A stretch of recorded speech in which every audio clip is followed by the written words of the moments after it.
This is the biggest mistake we make in law enforcement.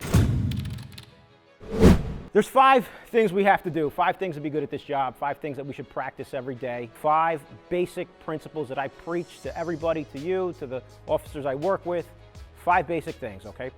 First thing you gotta do is get your head in the game. Get your heads out of your asses and get your head in the game. Start watching traffic. Pay attention to traffic.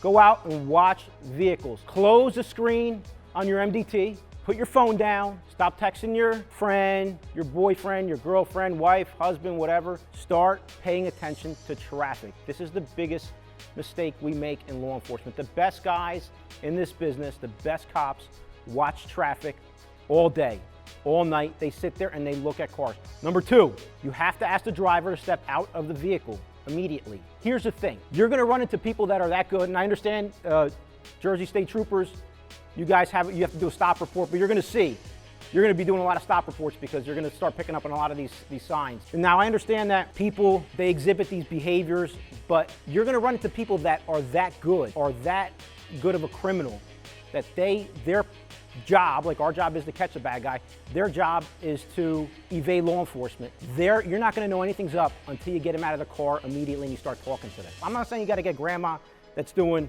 15 to 25 because your sergeant asked you to go sit out there and just give a ticket, a couple tickets for the admin or whatever. But you're gonna have to get people out of the car all the time, especially when you're doing this sort of work. Number 3, you have to conduct a thorough roadside interview. By thorough, I mean you gotta ask questions.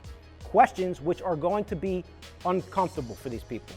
Questions which are going to be uncomfortable for you. I ask people, they tell me that they're going to a funeral. I ask them, who died? What's their name?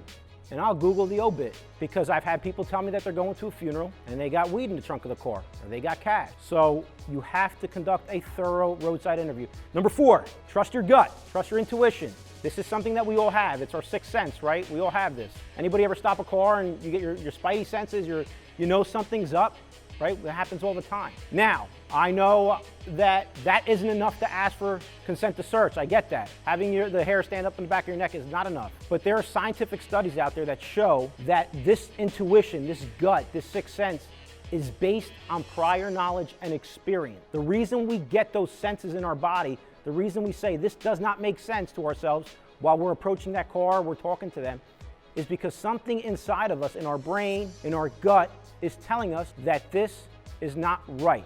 Number 5, this is a really important one here. Ask for consent to search. New Jersey, marijuana, goodbye. Odor marijuana will probably no longer be probable cause by the end of this year. Maybe burnt marijuana will be, I'm not even sure where that's headed. Raw marijuana might be, but you have to ask questions, develop reasonable and articulable suspicion, and ask for consent to search. Every bad guy, it's not gonna smell like weed. You're not gonna see items in plain view. You're not gonna see shake. You're not gonna see needles. You're not gonna see copper scrub or crack pipes or whatever it is. You have to develop reasonable and articulable suspicion and ask for consent to search.